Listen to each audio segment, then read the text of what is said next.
Alors, bien-aimé, voilà ce que le Seigneur m'a communiqué.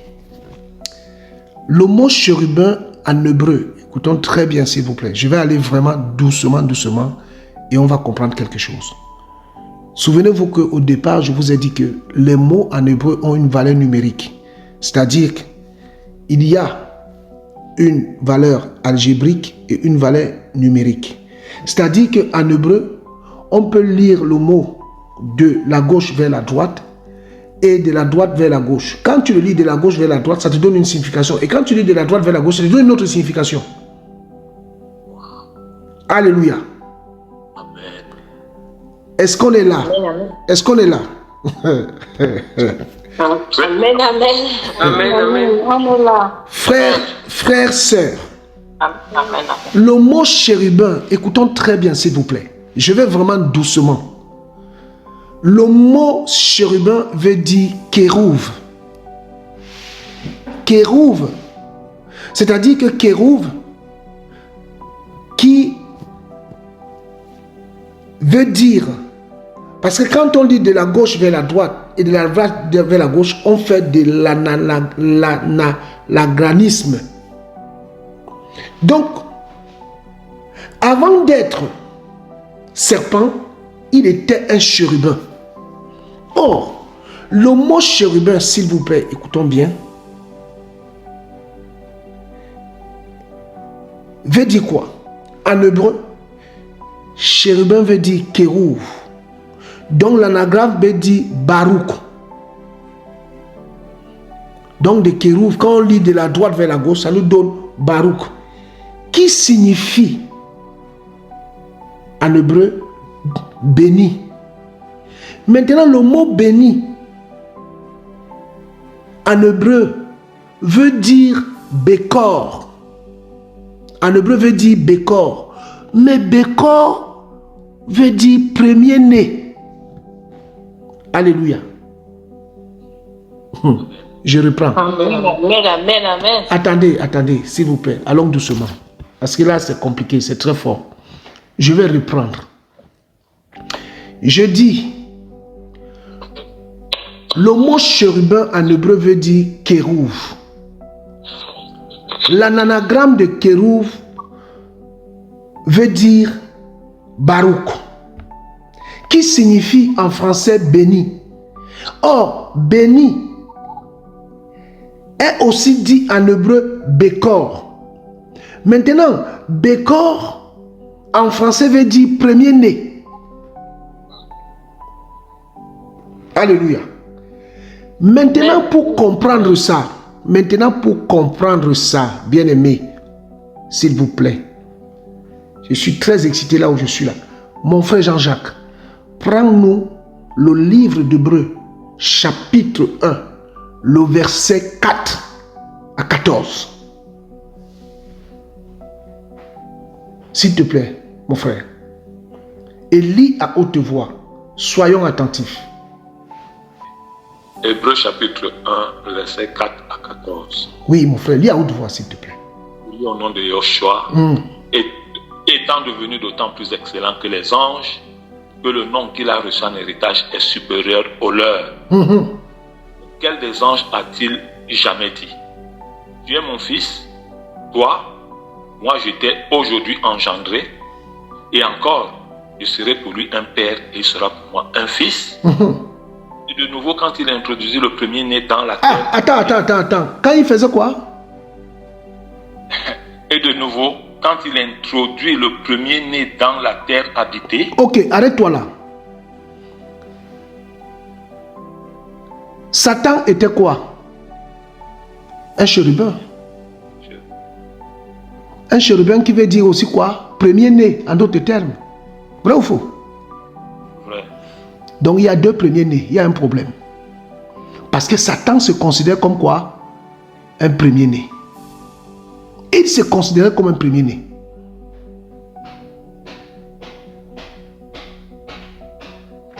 Écoutez frère, écoutez, Jean-Jacques, tu vas continuer la lecture.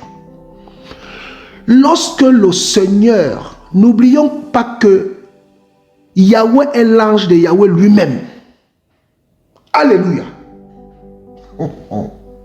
Amen, amen, amen. C'est-à-dire que lorsque Lucifer a été créé, il se croyait comme étant le seul premier-né. Mais il ne savait pas qu'il y a un autre premier-né qui est lui-même premier-né de la création. Alléluia. Frère, on va quelque part. Donc, écoutons donc maintenant la parole dans Hébreux chapitre 1. Il y a quelque chose de très fort qui se dit là. Vas-y mon frère, continue. Reprends le dernier verset et continue. On va encore s'arrêter quelque part. Alléluia, je reprends Hébreux chapitre 1, je reprends verset 6.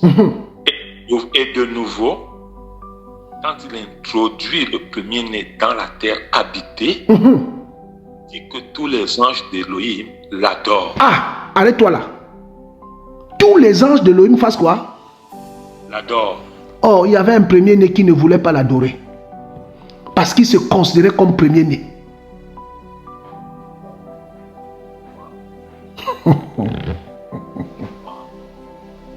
Il y avait un premier-né qui est parti en rébellion. Parce qu'il se considérait comme étant le premier. Et lui, il fallait que c'est lui qu'on adore, au lieu d'adorer le vrai, le véritable créateur qui est le premier-né des premiers-nés. Alléluia. Amen, amen, amen. Oh Père. Alléluia, alléluia. Frère, laissons le Saint-Esprit nous éclairer.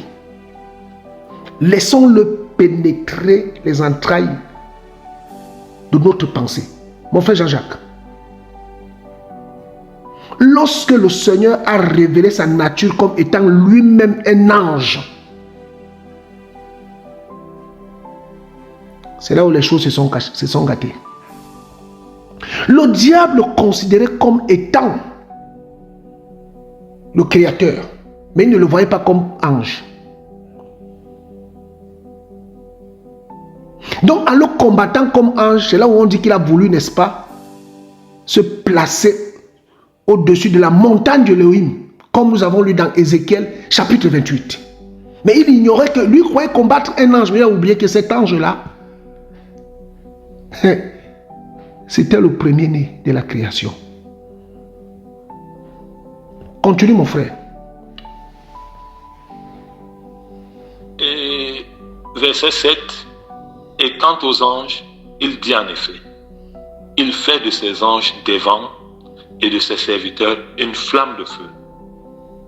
Mais envers le Fils, ton trône, l'Élohim, pour d'âge en âge, le sceptre de ton règne est le sceptre de justice. Aimer la justice et tu as haï la violation de la Torah. Arrête-toi là mon frère. Comment est-ce que le Seigneur peut-il parler de lui comme étant fils et qu'à lui il lègue toutes choses? Parce que l'ange de Yahweh aussi est un chérubin. Il a dit à Moïse lorsqu'il sortait de l'Égypte, j'enverrai mon ange devant vous. Prends garde de l'obéir parce qu'il ne pardonnera pas quoi? Vos fautes, vos péchés. Il dit parce que mon nom est en lui. Frère, à partir de là, voilà comment le diable est adoré dans le monde entier comme étant le premier-né, comme étant le sauveur. Voilà ici, bien-aimé, les causes de la rébellion.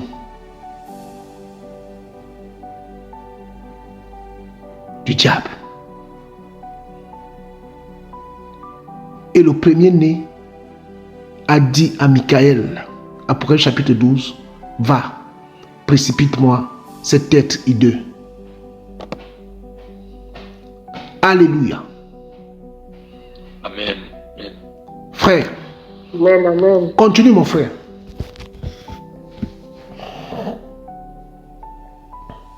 Tu as aimé la justice et tu as haï la violation de la Torah.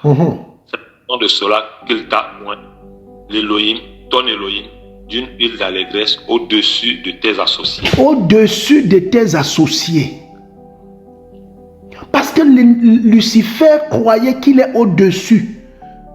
Mais voilà que il y a un être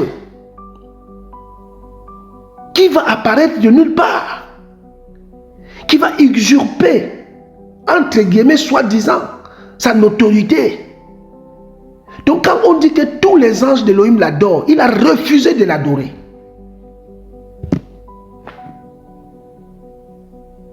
Parce que par sa notoriété, il a commencé à faire du commerce. Et quand le Seigneur va se manifester en tant que l'ange de Yahweh, en tant que premier-né comme lui, en tant que chérubin comme lui, ses plans vont tomber dans l'eau. Il n'y avait pas autre chose que la rébellion.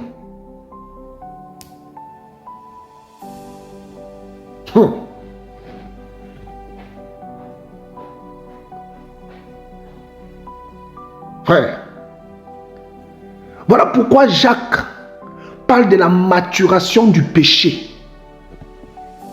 Quand nous regardons comment Jacques, je crois au chapitre 1 ou 2 là-bas, qui parle, n'est-ce pas, du péché, on peut comprendre le mécanisme dans lequel le diable était entré pour, n'est-ce pas, enfanter la mort.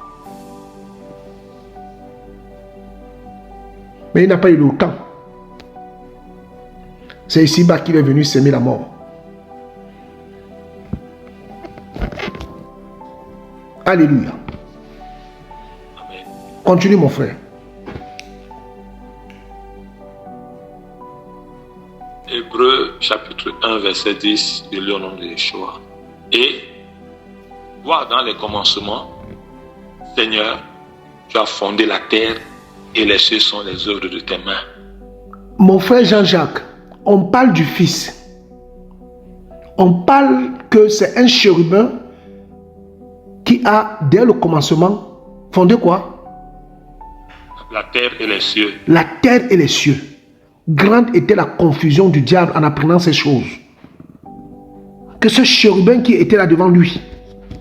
Mais lisez le livre d'Apocalypse, mes bien-aimés. Vous allez voir que le Seigneur, on ne cite même pas son nom, on dit un ange puissant, revêtu de l'arc-en-ciel, les pieds semblables à l'airain. On ne prononce même pas son nom, mais par ses descriptifs, on sait que ça c'est un ange qui n'est pas comme les autres. Et Paul dit dans le livre de 1 Corinthiens chapitre 3, il dit que nous sommes ouvriers avec qui? Avec Elohim. Donc ça veut dire que le Seigneur lui-même, il est d'abord ange. Oh. Donc l'ennemi était dans la confusion totale. Bien-aimé, comment, et c'est la même chose aujourd'hui, le mystère de l'incarnation du Mashiach, comment celui qui a créé le monde et la terre peut-il se manifester et venir mourir à la croix? Comment peut-il se faire chair? Voilà pourquoi les musulmans disent que Elohim ne peut pas avoir de fils, c'est impossible. Donc vous comprenez donc que c'est le même esprit que ces gens-là ont, l'esprit que Lucifer avait au ciel, pour comprendre mais comment est-ce que le créateur, celui qui l'a créé, peut être un chérubin comme lui? C'est pas possible.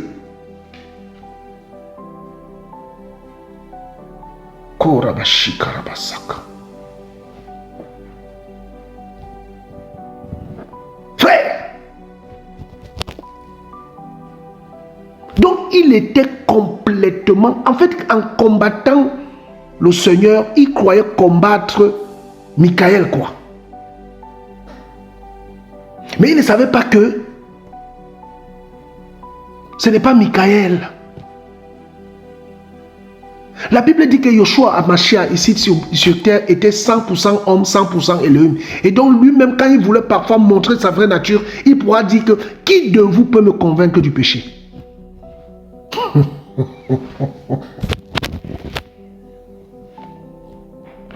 Qui de vous peut me convaincre du péché? Je suis là en chair et en os avec vous. Et c'est pourquoi vous pouvez dire à Philippe, Mais comment veux-tu voir le Père? Il dit, depuis longtemps que je suis avec tu ne m'as pas connu. Ne crois-tu pas que le Père est en moi et moi je suis dans le Père et que les paroles que je vous donne sont les paroles du Père?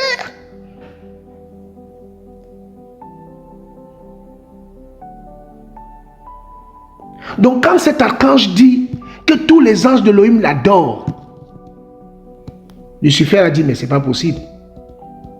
Je ne peux pas. Et pourtant, c'était lui le créateur, celui qui l'avait créé. Comme il avait déjà commencé à faire le commerce, à attribuer les postes au ciel, il a amené ses acolytes avec lui.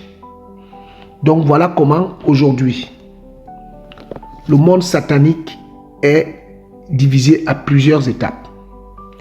Il y a Satan lui-même. Il y a les sataniques. Ce sont donc les anges qui ont participé à sa rébellion. Ce sont des sataniques.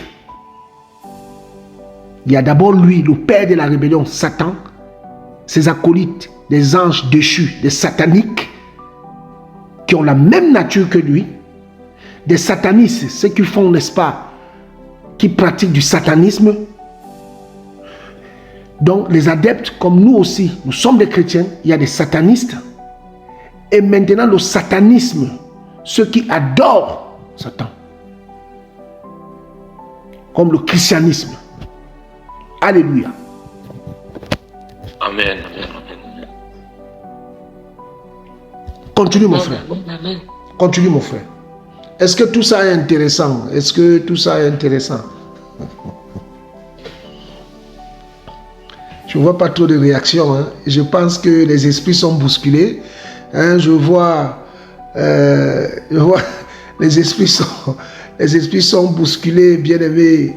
C'est la parole, c'est la parole. On ne sort pas de ce cadre-là. On reste dans la parole, frères et sœurs. On reste dans la parole.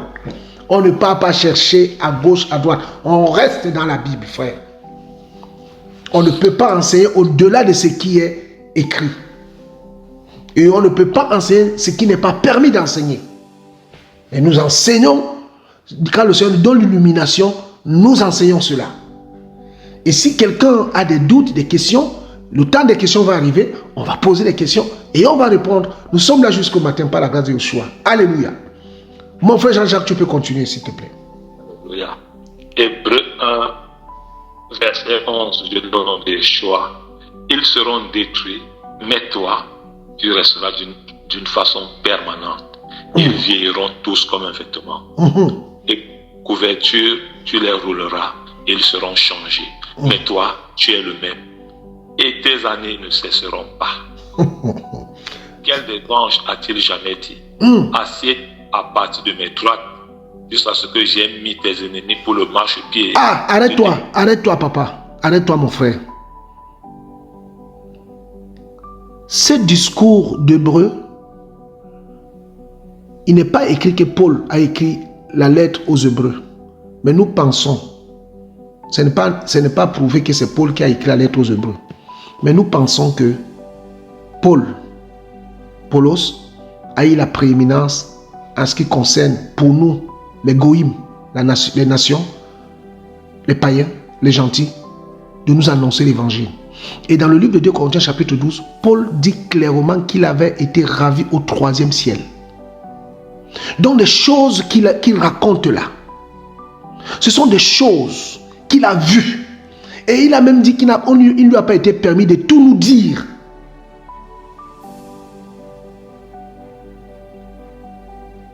Frère, répète encore s'il te plaît mon frère le dernier verset là que tu viens de lire là s'il te plaît. Hébreux 1, verset 11. Et auquel des anges a-t-il jamais dit? Assieds-toi à partir de mes droites, jusqu'à ce que j'ai mis tes ennemis pour le marchepied de tes pieds.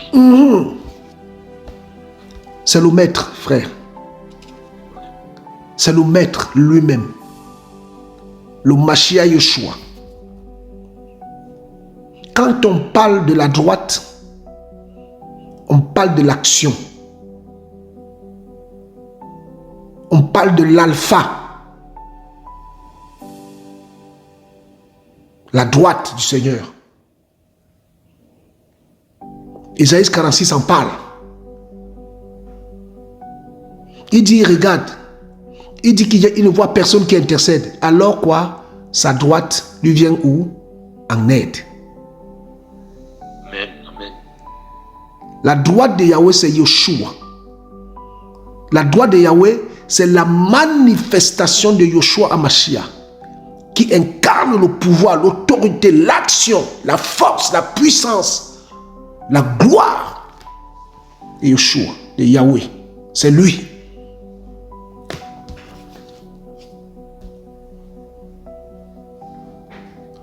Finissons, mon frère, vas-y.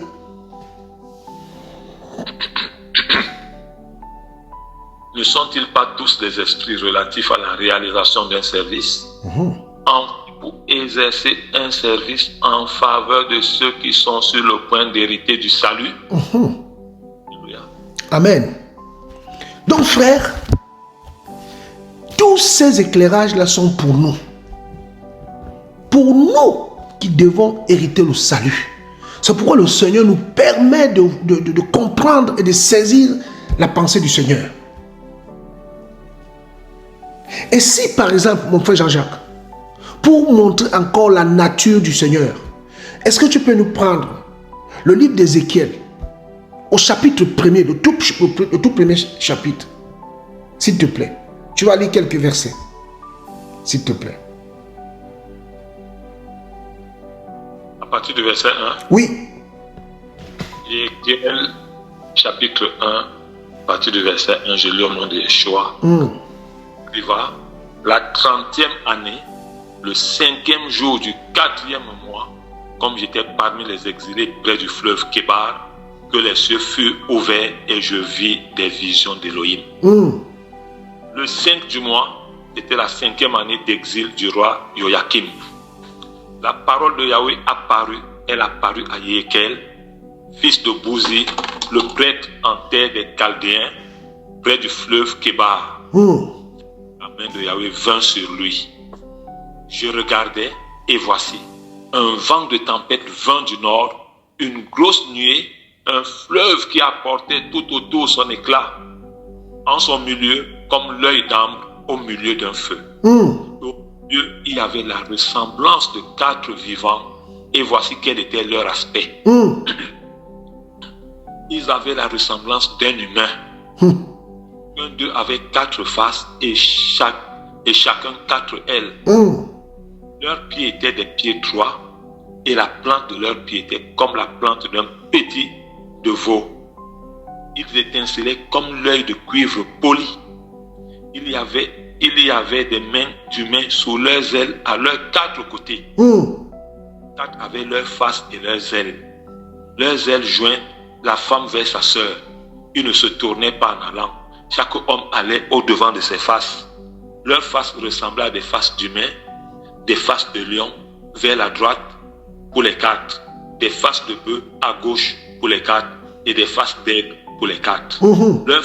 Leurs ailes étaient divisées par le haut.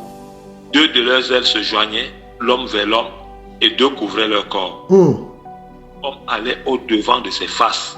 Là où l'esprit allait apparaître, ils ne se tournaient pas en allant. Et quant à la ressemblance de ces vivants, leur aspect était comme des charbons de feu brûlants, comme l'aspect des torches allant et venant entre les vivants, et le feu avait de l'éclat et du feu sortait des éclairs. Les vivants couraient et revenaient avec l'apparence de l'éclair. Dans les vivants, et voici une roue apparut sur la terre auprès des vivants, devant leurs 4 faces. L'aspect et la structure de ces roues étaient comme l'œil de la chrysolite, avec une même ressemblance pour les 4. Leur aspect et leur structure étaient comme si une roue était au milieu d'une roue. Elles allaient de 4 côtés et elles ne se tournaient pas en allant. Les jantes d'une hauteur terrifiante et leurs jambes étaient pleines d'yeux tout autour des 4 roues. Les roues allaient à côté. Quand ils s'élevaient au-dessus de la terre, les roues aussi s'élevaient. Puis allaient apparaître, ils allaient. Là où l'esprit allait, les roues s'élevaient avec, car l'esprit du vivant était dans les roues. Quand elles allaient, s'arrêtaient, elles s'arrêtaient. Et quand ils s'élevaient au-dessus de la terre, les roues aussi s'élevaient avec eux, car l'esprit du vivant était dans les roues. Au-dessus des têtes du vivant, la ressemblance d'un firmament. Un œil de cristal de glace redoutable étendu sur leur tête, bien au-dessus. Le firmament, leurs ailes se tenaient droites. La femme ou sa sœur, chaque homme en avait deux qui couvraient de ce côté-ci, et chaque homme en avait deux qui couvraient de ce côté-là leur corps. J'entendais quand ils allaient la voix de leurs ailes comme la voix des grands oiseaux, comme la voix de Shaddai, une voix de rugissement comme la voix d'une armée. Frère. En s'arrêtant, c'est tombé leurs ailes. Il y a une voix au-dessus du firmament qui était sur leur tête. En s'arrêtant, il laissait tomber leurs ailes. Au-dessus du firmament qui était sur leur tête, il y avait comme l'aspect d'une pierre de saphir. La ressemblance d'un trône, et sur la ressemblance du trône, une ressemblance comme l'aspect d'un humain au-dessus. Je vis comme l'œil d'âme, comme l'aspect du feu à l'intérieur et autour de lui. Depuis l'aspect de ses reins jusqu'en haut, et depuis l'aspect de ses reins jusqu'en bas, je vis quelque chose comme l'aspect du feu. Il y avait de l'éclat tout autour de lui. Comme l'aspect de l'arc qui apparaît dans les nuages en un jour de pluie, tel était l'aspect de l'éclat tout autour de lui. Tel était l'aspect de la ressemblance de la gloire de Yahweh. Je regardais, je tombais sur mes faces et j'ai entendu une voix qui parlait. Alléluia. Amen. Frère, regardez ce que le prophète Ézéchiel a vu. Et ici, quand il parle de ça, ce sont, n'est-ce pas, il parle des séraphins. Et n'oublions pas que nous avons dit que le mot séraphin, dès le départ aujourd'hui, veut aussi dire des êtres brûlants. Et là, on parle du feu. Mais ce qui est intéressant, mon frère Jean-Jacques, c'est que ce que Ézéchiel a vu, Yohanan aussi l'a vu. Allons-y donc dans le livre d'Apocalypse, mon frère. Nous sommes au chapitre 1er et tu vas lire à partir du verset 9, s'il te plaît. Il faut qu'on élève notre maître. Il est le Tout-Puissant. Vas-y, mon frère. Apocalypse 6, chapitre 1, à partir du verset 9. Moi, Yohanan, votre frère, et participant avec vous dans la tribulation et dans le règne et la patience en Yahushua Mashiach, j'étais sur l'île appelée Patmos à cause de la parole d'Élohim et du témoignage de Yahushua Mashiach. Apparut un esprit dans le jour du Seigneur et j'entendis derrière moi une grande voix comme le son d'une trompette disant: moi, je suis la Lef et le Tav, le premier et le dernier. Écris dans un livre ce que tu vois et envoie-le aux 7 assemblées qui sont en Asie, à Éphèse, à Smyrne, à Pergame, à Thyatire, à Sardes, à Philadelphie et à Laodicée. Je me retournais pour voir la voix qui parlait avec moi. Et, m'étant retourné, je vis 7 chandeliers d'or, et au milieu de 7 chandeliers d'or, un semblable à un fils d'humain, un vêtement qui descend jusqu'aux pieds et ceint sur la poitrine d'une ceinture d'or, et sa tête et ses cheveux, blancs comme de la laine blanche, comme de la neige, et ses yeux comme une flamme de feu. Pieds semblable à du cuivre ardent, comme brûlé dans une fournaise, et sa voix comme la voix des grands oiseaux. Et dans sa main droite, il a 7 étoiles, et de sa bouche sort une grande épée aiguë à 2 tranchants. Et son comme le soleil qui brille dans sa force. Et quand je le vis, je tombais à ses pieds comme mort. Et il posa sa main droite sur moi en me disant: n'aie pas peur, moi, je suis le premier et le dernier et le vivant. Et j'étais mort, et voici, je suis vivant pour les âges des âges. Amen. Et j'ai les clés de l'Hadès et de la mort. Écris les groupes que tu as vues et celles qui sont sur le point d'arriver après celle-ci. Le mystère des 7 étoiles que tu as vues sur ma main droite et les 7 chandeliers d'or des 7 étoiles sont les anges des 7 assemblées, et les 7 chandeliers que tu as vus sont les 7 assemblées. Alléluia. Amen. Amen. Donc ici, frère, nous avons vu, et d'ailleurs dans le livre d'Apocalypse chapitre 4, toujours là-bas, nous allons voir, n'est-ce pas, les 4 aspects du Mashiach, que d'ailleurs Éphésiens chapitre 2 ou 3 nous parle aussi, n'est-ce pas, de la largeur, de la profondeur, de la hauteur et toute, n'est-ce pas, la plénitude du Mashiach. Donc quand on parle de ces 4 êtres vivants, on parle, n'est-ce pas, de la plénitude du Mashiach.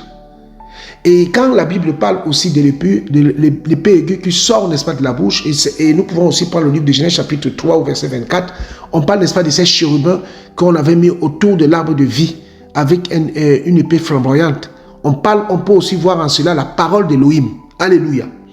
Donc, nous avons un peu parcouru là pour montrer, n'est-ce pas, l'aspect angélique de la gloire de notre Maître, qui est le premier-né de toute la création.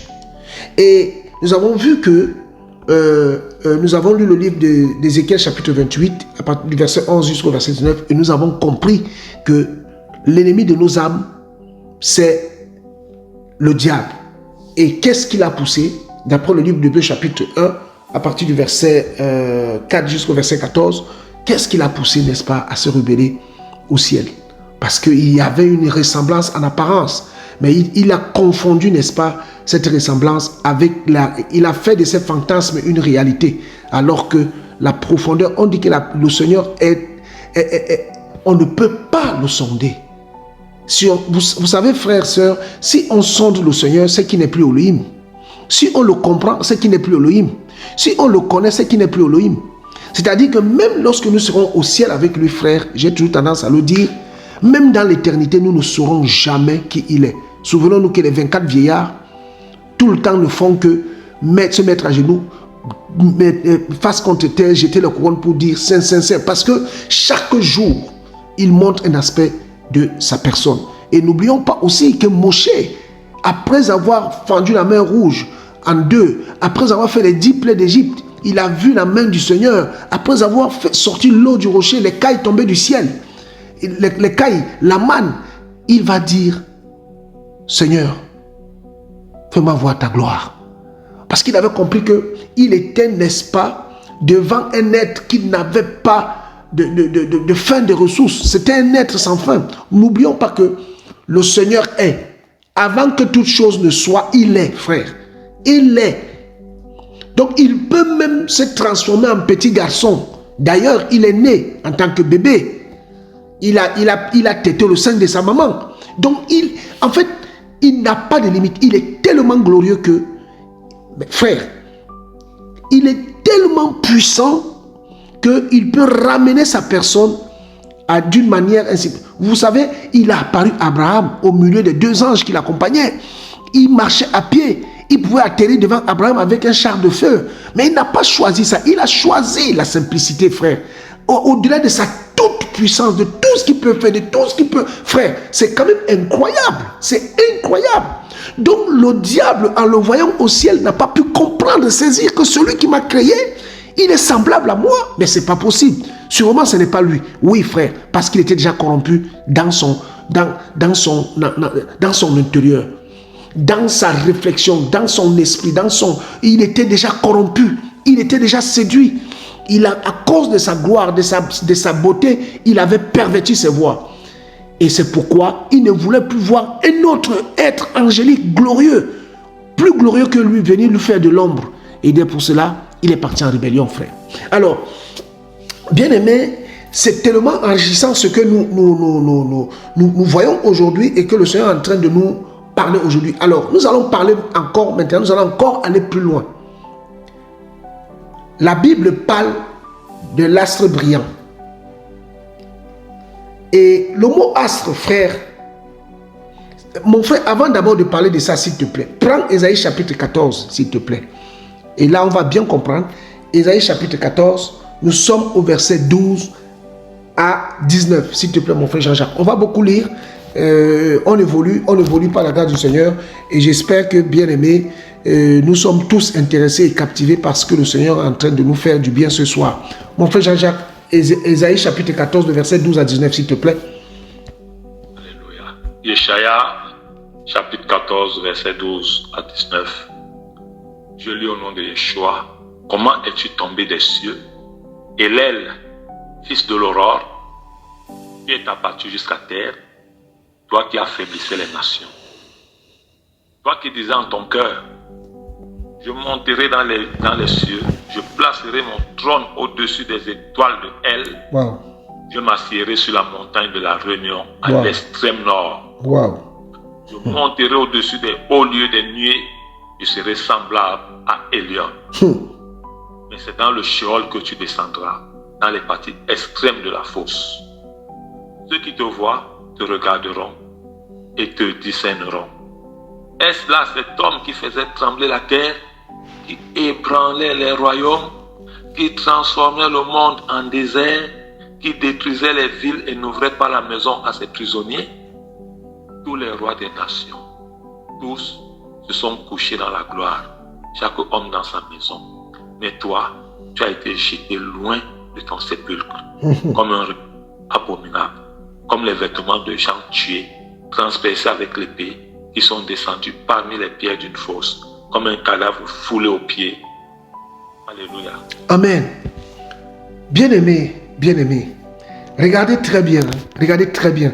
Je nous ai dit aujourd'hui de la part du Seigneur que le diable depuis l'Éden cherche à singer Elohim. C'est-à-dire, il essaye toujours d'amener la confusion, le doute, le flou, pour nous amener dans la séduction et dans l'erreur. Regardez. Ésaïe le traite comme étant astre. Astre brillant. Maintenant, mon frère Jean-Jacques, nous allons prendre le livre d'Apocalypse chapitre 22, le verset 16. Que dit la parole? S'il te plaît. Apocalypse 22, le verset 16. Que dit la parole, mon frère? Apocalypse 22, verset 16. Je lis au nom de Yeshua. Moi, Yeshua, j'ai envoyé mon ange pour vous rendre témoignage de ces choses dans les assemblées. Moi, je suis la racine et la race de David, l'étoile brillante et matinale. Ok. Il dit qu'il est l'étoile brillante et matinale. Mais la Bible dit qu'il est le diable est quoi? L'astre quoi? L'astre brillant. Ce n'est pas la même chose. Vous voyez là où il y a la supercherie, mes frères? Vous voyez, frère? Donc cette nation-là qui adore le serpent croit adore le véritable Elohim. C'est très grave. Alors, le mot astre, comme mon frère l'a lu dans la Bible, vraiment nous bénissons le Seigneur pour notre Père dans la foi, pour le travail qu'il a fait par rapport à la traduction de ce livre, de la révision de la Bible. Et l'aile est un nom unique dans la Bible, qui peut aussi signifier matin. Mais sa racine, quand on parle de astre brillant, sa racine est halal, qui signifie brillant. Est-ce qu'on comprend d'où vient son nom? Le mot as en hébreu veut dire Elel. Voilà pourquoi la Bible l'a appelé par son nom Elel. Donc ça signifie astre, brillant, matin. De là est devenu donc le nom en latin Lucifer, qui veut dire quoi? Porteur de lumière. Alléluia. Amen. Est-ce qu'on comprend maintenant d'où vient le nom Lucifer? Le nom Lucifer découle de halal, qui veut dire brillant, et l'el, qui veut dire matin. Mais sa racine c'est halal, brillant, et que c'est là, en latin, c'est devenu donc porteur de lumière ou porter la lumière. Donc d'où vient le nom Lucifer? Alors, pourquoi le diable a-t-il choisi le serpent? C'est la question qu'on se pose. Pourquoi le diable a-t-il choisi le serpent? Sans doute à cause de sa marche sinueuse. Parce que n'oublions pas que, bien aimé, lorsque le Seigneur avait donné la responsabilité à Adam de donner le nom aux animaux, Adam était rempli du Saint-Esprit. Parce que le Seigneur lui avait communiqué son esprit. Donc, il donnait les animaux, le nom aux animaux en fonction de leur caractère. Et à cause de cela, il a vu que le serpent n'avait pas une marche droite. Or, sa marche était sinueuse, avait des capacités sournoises. Et déjà même dans la nature du serpent, le serpent n'aime pas la lumière. Il reste toujours caché. Il n'aime pas être contrarié. C'est la nuit qu'il voit. En fait, le serpent voit mieux la nuit que le jour. C'est un animal, un foie rouge en fait. Il est quoi? On appelle ça, c'est thermosensible. C'est-à-dire que c'est par sa langue qu'il capte ses odeurs. Vous entendez ça? Le serpent capte ses odeurs par la langue. Et quand on dit aux gens, celui-là a la langue du serpent, ça veut dire que tu écoutes ce que dit sa langue. Et lui, il capte ses odeurs, donc sa proie. Donc, c'est par sa langue. Donc, c'est par la langue. Après avoir amadoué Kava, Ève, il a pris dans son filet. Par la langue. La langue. Alléluia. Mais on nous dit ici que la vraie nature du serpent, il capte ses proies par sa langue. Donc, nous voyons donc que le serpent, il capte les animaux dont le sang est chaud. C'est-à-dire que c'est quand nous comprenons donc pourquoi nous sommes combattus. C'est-à-dire c'est quand ton sang est chaud, ça veut dire que tu es vivant. Donc si tu es mort, il ne s'occupe pas de toi, il ne te captera pas. Tu es déjà mort, tu ne l'intéresses pas. Il s'intéresse. D'après le livre d'Apocalypse chapitre 12, que le serpent allait... Vas-y mon frère, prenons Apocalypse chapitre 12. On va bien comprendre ce passage. Apocalypse 12, mon frère, s'il te plaît, que le Seigneur soit béni. Le dernier chapitre. Le dernier chapitre, tu prends le verset 17, Apocalypse 12, 17, mon frère Jean-Jacques, s'il te plaît.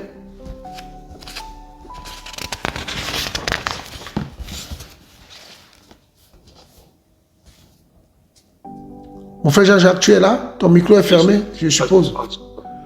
Apocalypse 12, verset 17. Oui. Que dit la parole? Je lis au nom de Yeshua. Et le dragon fut fâché contre la femme et s'en alla faire la guerre au reste de sa postérité qui garde les commandements d'Élohim et qui ont le témoignage de Yeshua Mashiach. Voilà, ce sont des hommes et des femmes qui ont le sang chaud. Donc qui sont vivants, remplis de l'esprit. C'est pour ça que Paul pouvait dire à Timothée que ce n'est pas un esprit de timidité que le Seigneur nous a donné. Nous sommes des hommes et des femmes bouillants d'esprit. Or, sa langue capte ses poids. C'est un animal thermosensible. Donc si tu n'es pas chaud, tu ne l'intéresses pas. Voilà pourquoi le Seigneur dit à l'église de Laodicée, parce que tu n'es ni froid ni bouillant, je te vomirai. Alléluia. Voilà pourquoi le Seigneur dit à celui qui vaincra, parce que ceux qui ont le sang chaud sont tout le temps au combat, en contact avec l'ennemi pour la guerre. Voilà pourquoi vous voyez dans les songes et les visions, nous sommes toujours habillés en tenue militaire. Est-ce que nous sommes des hommes et des femmes de guerre? Alléluia. Alléluia. Ah. Donc ces caractéristiques-là ressemblent tout simplement aux caractéristiques du malin.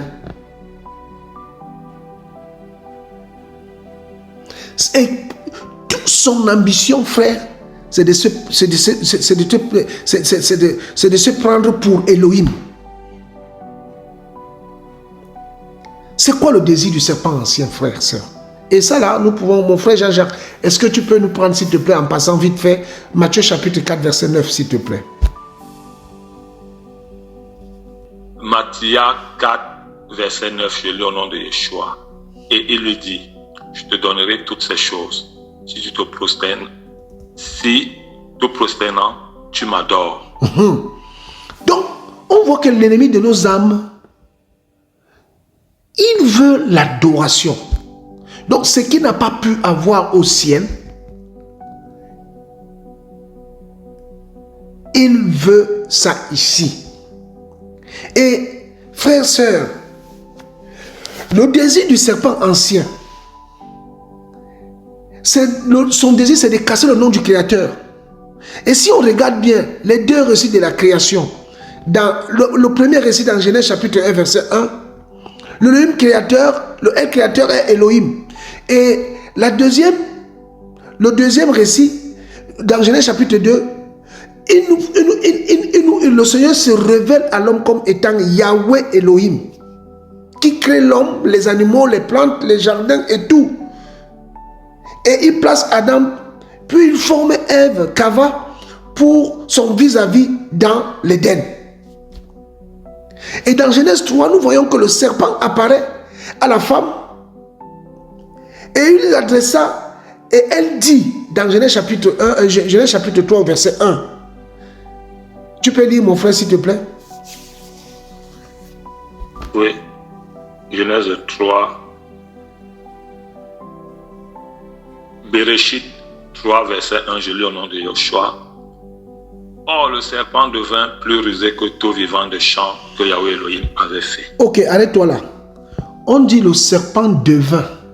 Donc on voit donc la chute de Eliel. C'est-à-dire qu'en descendant du ciel, en chutant, il a regardé quel était l'animal qui le ressemblait. Donc ça veut dire que notre caractère et notre nature, la Bible déclare dans le livre de 1 Corinthiens chapitre 15 que les mauvaises compagnies corrompent quoi? Les bonnes mœurs. Et Amos 3.3 dit, deux personnes ne peuvent marcher ensemble s'ils ne se sont pas mis quoi? Préalablement quoi? D'accord. Et dans le monde, on dit que ce qui s'assemble fait quoi? Se ressemble. Donc, le diable dans sa chute, le dragon rouge feu a regardé pendant qu'il était en train de chuter. Il a vu que le seul animal qui le ressemblait trait pour trait, pas par. Parce que regardez frères et sœurs, ça nous a jamais titillé que comment on l'appelle le serpent ancien. Alléluia. Amen, amen, amen. Amen, amen, amen. Ça vous a jamais titillé ça? Ça veut dire qu'avant même que Adam donne le nom de serpent à cet animal ici-bas, que le serpent ancien existait déjà. Et n'oublions pas que Adam donnait les noms inspirés par l'Esprit Saint. Alléluia. Amen. Regardez frère, moi j'ai le Seigneur, il faut que le Seigneur nous aide. C'est vrai, c'est vrai. Frère, écoutez, Paul dit dans le livre de 1 Corinthiens chapitre 2, il dit, qui peut connaître la pensée du Seigneur? Or, nous avons quoi? L'esprit et la pensée de qui? Du Seigneur. Et il dit, l'homme spirituel juge de quoi? De tout. De tout. Donc, Adam, en donnant le nom serpent, il se... Regardez, frère, regardez. Le Seigneur est trop fort, frère. Le Seigneur est trop fort. Avant que le monde ne soit créé, frère, que le ciel existe, les cieux des cieux existaient déjà. Et si Jean, Yohanan dit qu'il a été ravi au jour du Seigneur et qu'il a vu l'aigle, qu'il a vu l'homme, qu'il a vu le bœuf et qu'il a vu le lion, ça veut dire qu'avant que Adam, le Seigneur, ne crée les animaux, mais nous avons lu Ézéchiel qui dit que Satan était dans l'Éden du Seigneur. Vrai ou faux? Vrai. Donc ces animaux étaient là-bas. Ah. Ah. Donc frère, avant la chute du serpent, donc le Seigneur, regardez frère, le Seigneur est trop fort frère. Ah Seigneur, merci. Le tabernacle que le Seigneur a fait construire à Moïse, il a montré le modèle à partir de quoi? Du ciel. Du ciel. Quand le ciel est descendu sur la montagne de Sinaï. Alléluia. Et c'est ce même tabernacle qui va descendre quand le Mashiach viendra avec son épouse. Voici le tabernacle d'Élohim avec qui? Les hommes. C'est pas écrit. Oh frère, Proverbe nous dit que il n'y a rien de nouveau sur le soleil. Ce qui est, c'est ce qui a été. Ce qui est, c'est ce qui a été. Donc ça veut dire que lorsque Adam va donner le nom du serpent, le Seigneur l'avait déjà inspiré par son esprit en lui disant que là, au deuxième ciel, il y a un être hideux qui est parti en rébellion et cet animal-là le ressemble. Donne-lui ce nom. Et il ne pouvait pas entrer dans un autre animal que le serpent. Parce que c'était celui-là par nature qui marchait comme lui. Donc le diable le Seigneur dit dans le livre de Jean, je crois Jean 13, hein, il dit le prince de ce monde vient. Mais il n'a quoi? Il n'a rien à moi. Il n'a rien à moi. C'est-à-dire que le diable possède comme un huissier. Il procède comme un huissier. Quand tu as quelque chose qui lui appartient, il vient et il te pénètre. Donc la nature de cet animal, en lui donnant déjà le nom de serpent, ça veut dire qu'il ne marchait pas droit. Alléluia. Amen. Frère, Seigneur, il faut que le Seigneur nous aide parce que ce sont des choses, frères, sœurs, que le Seigneur nous donne et que nous essayons de donner aussi pour que l'Ecclésia soit édifiée pour la gloire du Seigneur et que nous puissions nous diminuer et que lui puisse croître en nous, comme Yohanan le Baptiste l'avait dit, que puisse croître et nous puissions diminuer. Alléluia. Amen. Frère, donc le serpent ancien va trouver un réceptacle. Il va trouver un réceptacle. Le Seigneur dit, vous me ferez un sanctuaire et j'habiterai au milieu de vous. Et Paul dit dans le livre de 1 Corinthiens chapitre 3, ne savez-vous pas que vous êtes quoi? Le temple du Saint-Esprit et que l'Esprit d'Élohim habite où? En vous. Donc il fallait que le serpent soit le temple. Il fallait qu'il ait un réceptacle semblable à ce qu'il est pour pouvoir s'incarner en lui et aller, n'est-ce pas, distiller son poison à la femme, frère. Alléluia. Amen. Wow, Seigneur. Wow.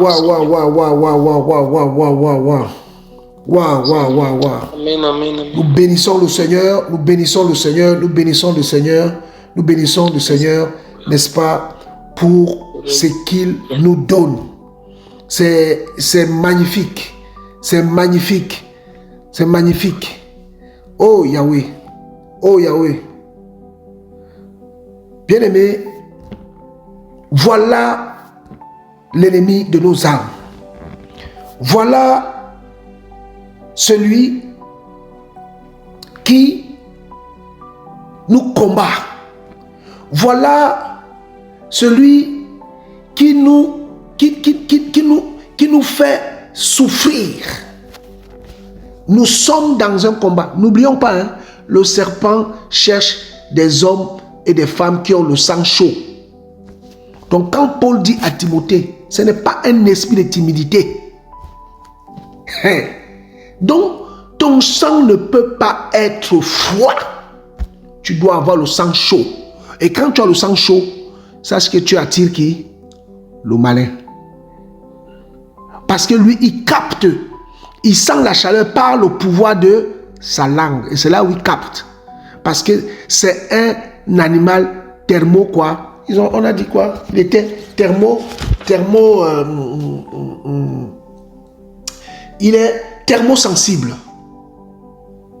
Incroyable. Incroyable, frères et sœurs. Bien-aimés, on peut parler du serpent d'airain dans le livre de Nombre, chapitre 21, là-bas. Tout ça, ça incarnait tout simplement le péché et que le Seigneur, n'est-ce pas, voulait le clouer, le dire que tu as été vaincu à la croix. Voilà pourquoi le Seigneur a dit que de la même manière, dans le livre de Jean chapitre 3, que de la même manière que Moshe a élevé le serpent d'airain dans le désert, il faut que le Fils de l'homme soit quoi? Et glorifié, élevé, magnifié. Voilà, bien-aimés, l'ennemi de nos âmes. Voilà, frères et sœurs, l'enseignement par rapport à qui est Lucifer, le serpent en train, le dragon, le diable, celui qui combat nos âmes, celui qui combat nos vies, celui qui passe son temps, l'accusateur. Dans l'Apocalypse chapitre 12, la Bible parle, n'est-ce pas, celui qui accusait nos frères jour et nuit a été précipité. Et la Bible dit, malheur à la terre, parce que le diable descend avec une grande colère, parce qu'il sait qu'il me reste peu de temps à vivre. Que le nom de notre roi âme, le Seigneur Yeshua, soit à jamais glorifié dans son église, sur la terre bien-aimée, maintenant et à jamais, au nom de Yeshua. Amen.